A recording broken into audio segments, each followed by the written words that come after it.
On la voit partout, sur tous nos tickets de caisse. Mais est-ce qu'on sait vraiment comment elle fonctionne? Allez, aujourd'hui, on décortique la fameuse TVA, la taxe sur la valeur ajoutée. Vous allez voir derrière cet acronyme un peu barbare se cache un mécanisme économique assez génial et surtout essentiel. Voilà la question qu'on se pose tous. Quand on paye, disons, 20% de TVA sur un produit, qui verse réellement cet argent à l'État? Est-ce que c'est le magasin, l'usine qui a fabriqué le produit, ou peut-être même celui qui a fourni les matières premières? C'est ce circuit, cette chaîne de paiement, qu'on va remonter ensemble. Pour bien piger le génie de la TVA, il faut d'abord jeter un œil à ce qu'il y avait avant. On remonte le temps, direction la France de 1954, juste avant son invention, et vous allez voir, le système était un peu plus chaotique. Alors, imaginez un système où chaque intermédiaire, à chaque étape, ajoutait sa propre taxe par-dessus la précédente. C'était un peu le bazar, hein. Plus il y avait de maillons dans la chaîne, plus le prix pour le consommateur final grimpait en flèche, un vrai casse-tête. Et là, la TVA arrive et remet tout ça d'équerre en créant un système où le montant total de la taxe est toujours le même à la fin. Qu'il y ait 2 ou 10 intermédiaires, ça ne change rien. C'est beaucoup plus juste et surtout tellement plus prévisible. Bon, alors comment ça marche en vrai? Faut voir la TVA un peu comme une pièce de monnaie, avec deux côtés. Une fois qu'on a compris ça, on a quasiment tout compris. D'un côté, on a ce qu'on appelle la TVA collectée. Comme son nom l'indique, c'est tout simplement la taxe qu'une entreprise récupère pour l'État quand elle vend un produit ou un service. Cet argent, en fait, ne lui appartient jamais. Il ne fait que transiter par ses comptes avant de repartir vers les caisses publiques. Et de l'autre côté de la pièce, on a la TVA déductible. Ça, c'est la TVA que cette même entreprise a déjà payée, elle, sur ses propres achats professionnels à ses fournisseurs. On peut voir ça comme une sorte d'avance de taxe qu'elle a faite. Et c'est là que la magie opère, avec une soustraction toute bête. L'entreprise prend la TVA qu'elle a collectée sur ses ventes, elle retire celle qu'elle a déjà payée sur ses achats, et hop, le résultat, c'est ce qu'elle doit verser à l'État. Le point crucial à retenir, c'est que pour l'entreprise, au final, l'opération est neutre. La TVA ne lui coûte rien. Allez, à cette théorie, on passe au concret. Pour vraiment voir ce mécanisme en action, rien de tel qu'un exemple. On va suivre le parcours d'une simple chemise, de la matière première jusqu'à notre armoire. On commence par la fin de l'histoire. Un client achète cette fameuse chemise pour 120 €, tout compris.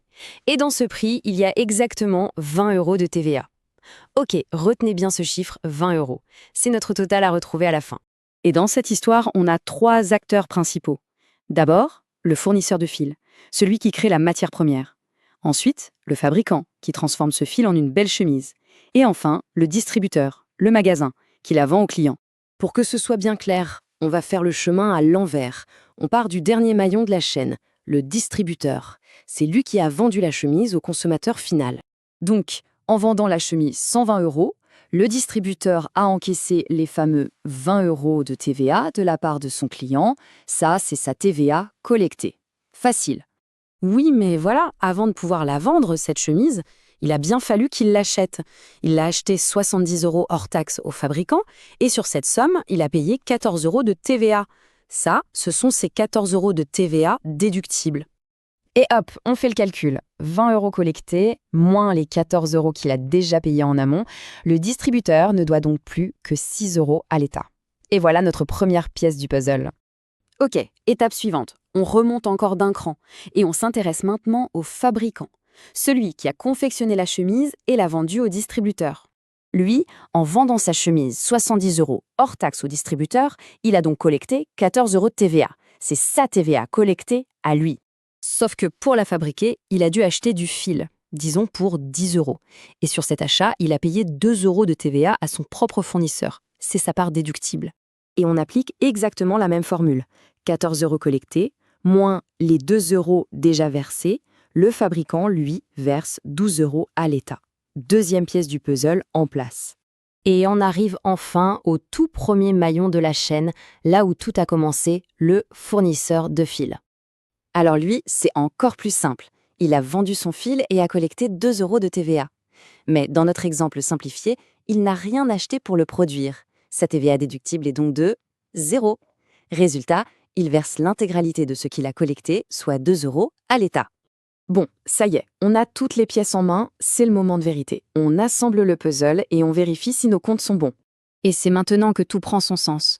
Regardez bien, le fournisseur de fil a versé 2 €, le fabricant a versé 12 € et le distributeur a versé 6 €. Et si on additionne tout ça, 2 plus 12 plus 6, ça fait 20 €. Le compte est parfait. Le grand mystère est résolu. Les 20 € payés au final par le consommateur n'ont pas été versés en un seul bloc. Non, ils ont été collectés petit bout par petit bout tout au long de la chaîne de production. Chaque maillon de la chaîne a reversé sa part et la somme de ces parts correspond pile poil au montant payé par le client. Et voilà pourquoi, mais oui, voilà pourquoi on l'appelle la taxe sur la valeur ajoutée. C'est parce que chaque entreprise n'est taxée que sur la valeur économique qu'elle a elle-même créée. Reprenons notre fabricant. Il achète du fil à 10 €, il le transforme en une chemise qu'il vend en 70 €, il a donc ajouté 60 € de valeur. Et les 12 € de TVA qu'il a payés, c'est tout simplement 20% de ces 60 €. C'est d'une logique implacable, non? Au final, ce mécanisme de TVA, qui est à la fois invisible pour nous et qui s'autocontrôle entre les entreprises, c'est bien plus qu'un simple impôt. C'est une photographie fascinante de la façon dont la valeur se crée, se transmet et circule à travers toute notre économie. Alors la prochaine fois que vous jetterez un œil à un ticket de caisse, vous saurez que derrière cette petite ligne TVA se cache en fait toute une chaîne économique aussi complexe qu'ingénieuse.